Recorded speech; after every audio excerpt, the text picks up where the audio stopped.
Baik, Assalamualaikum warahmatullahi wabarakatuh. Perkenalkan, nama saya Munawwaroh. Saya dari Prodi Pendidikan Bahasa dan Sastra Indonesia. Saya di sini akan mempraktekkan metode PAIKEM yang berjudul Examples and Examples. Mari kita tonton videonya bersama-sama. Assalamualaikum anak-anak. Waalaikumsalam. Apa kabar? Baik. Alhamdulillah, Ibu sehat.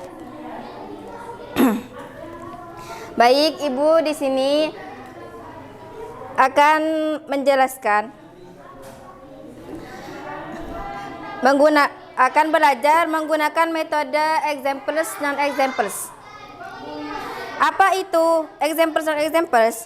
Jadi metode ini adalah cara belajar dengan menggunakan gambar-gambar.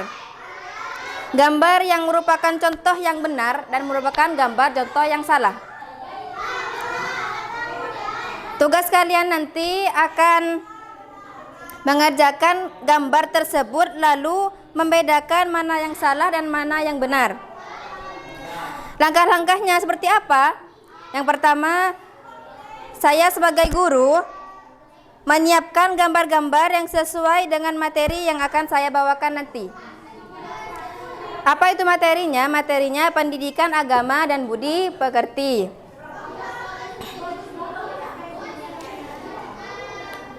Yang kedua, setelah Ibu nanti memberikan gambar itu, menjelaskan gambar, nanti akan ada siswa yang maju ke depan.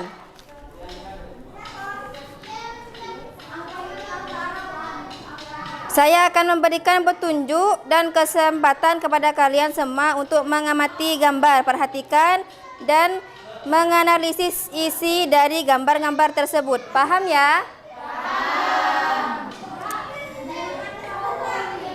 Selanjutnya kalian akan berdiskusi dalam kelompok kecil. Baik anak-anak, tolong dibentuk kelompok. Ini ada berapa orang? 10. Dibentuk 2 kelompok ya, berarti? Ya, yuk.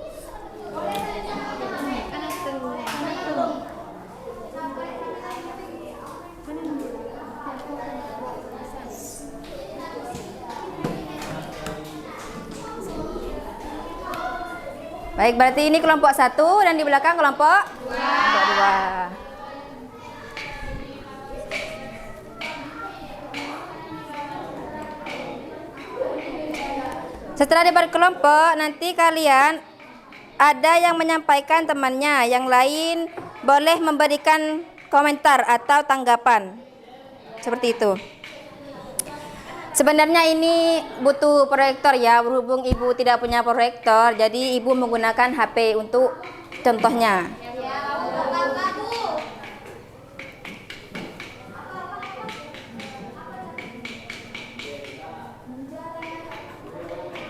Bisa kelihatan? Bisa, jelas? Mungkin takut kurang jelas, Ibu kasih tahu.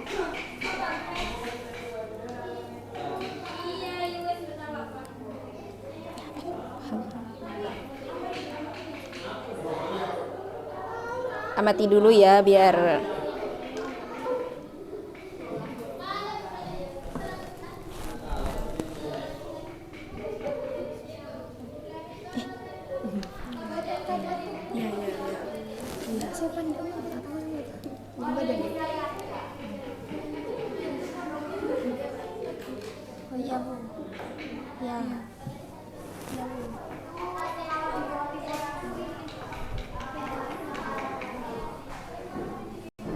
Baik, Ibu sudah memberi contohnya ya. Boleh mungkin kalian berdiskusi kelompok dulu.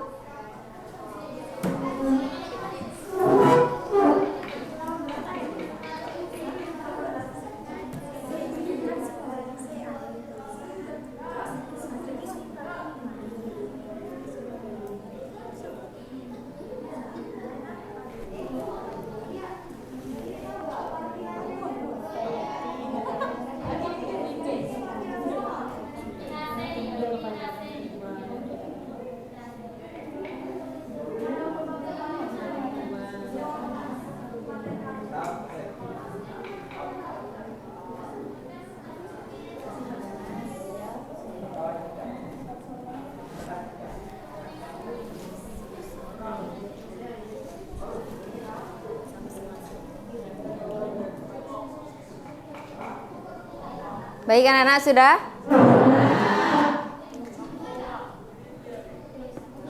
Baik. Ibu akan memilih antara kalian untuk nanti menjelaskan ke depan. Siapa ya? Mbak yang di depan siapa namanya? Yang di depan. Yang di depan, yang di depan. Yulinda, yang di belakang. Oke, Mbak Rizka, tolong jelaskan ke depan. Hasil diskusinya ya maksudnya.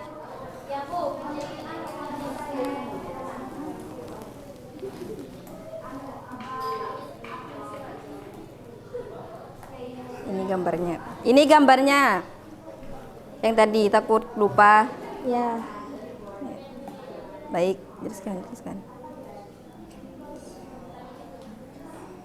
Contoh yang pertama sama contoh yang nomor 2. Contoh yang pertama. Ayo. Contoh yang pertama Termasuk baik apa tidak baik? baik Kenapa kok bisa baik? karena sopan terhadap guru dan mempunyai budi pekerti yang baik. Ya. Yang nomor 2. Baik. Baik apa tidak baik? Tidak baik Kenapa kok bisa tidak baik? karena melawan terhadap orang tua. Kalau melawan terhadap orang tua, apakah kita termasuk anak yang durhaka atau anak yang tidak durhaka kepada orang tua? Termasuk anak yang durhaka. Ya. Baik. Mungkin yang lain ada yang mau menyanggah. Maksudnya ada yang kurang srek jawabannya dari kalian? Baik semua? Benar?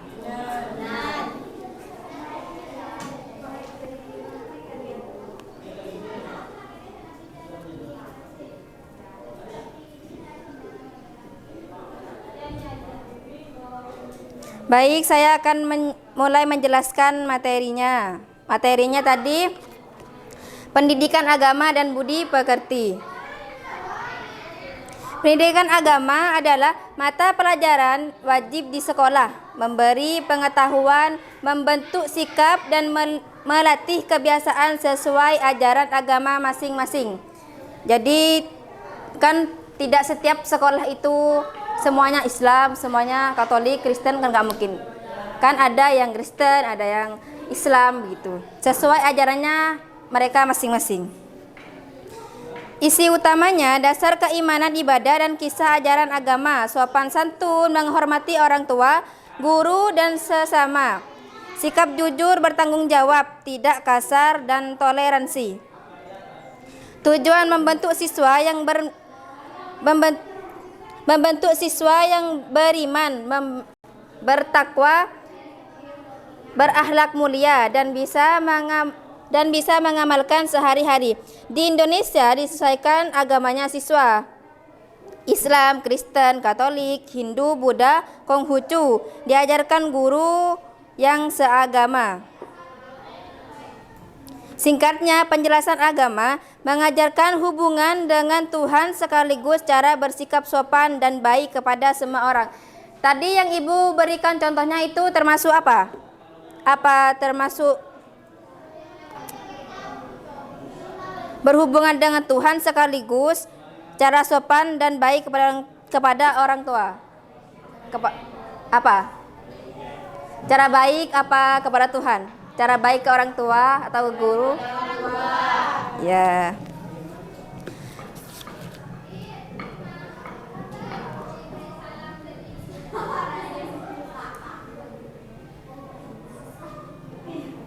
Baik, tadi Ibu akan memberikan penjelasan yang tadi dijawab oleh Mbak Rizka.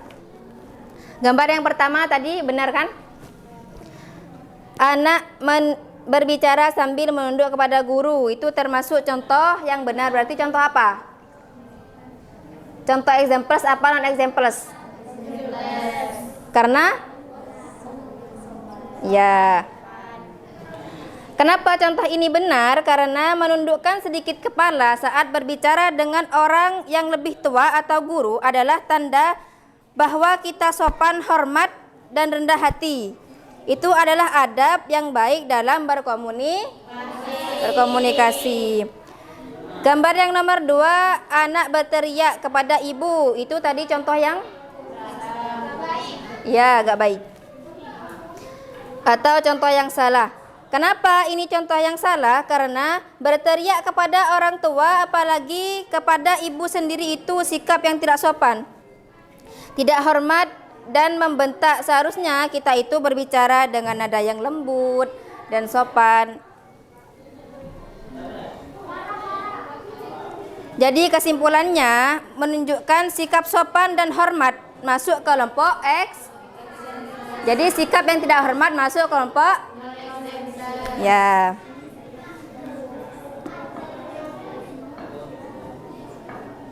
Kesimpulannya, terakhir kita tarik kesimpulan bersama tentang materi yang sudah kita pelajari tadi. Kenapa kita pakai metode ini? Metode ini bagus karena ada 3. Yang pertama itu visual, karena bisa langsung melihat contohnya. Ibu kan tadi sudah memberikan contohnya kan? Berarti itu sudah kalian semua sudah melihat. Artinya sudah jelas. Yang kedua, krisis, melatih otak kalian untuk berpikir kritis, membedakan yang benar dan yang salah. Seperti tadi ibu memberi kalian waktu untuk berdiskusi, itu berarti kalian itu untuk bisa berpikir kritis sama teman, kayak menukarkan isi otaknya kalian. Yang ketiga itu aktif, kalian tidak cuma diam mendengarkan, tapi ikut berpikir dan diskusi. Baik, tadi ibu sudah membuat kalian diskusi berkelompok. Mungkin cukup ini yang bisa ibu sampaikan. Kurang lebihnya ibu minta maaf kalau ada materi yang mungkin kalian belum paham, bisa tanyakan nanti setelah istirahat ya. Ya, baik. Mungkin cukup dari ibu. Wassalamualaikum warahmatullahi wabarakatuh.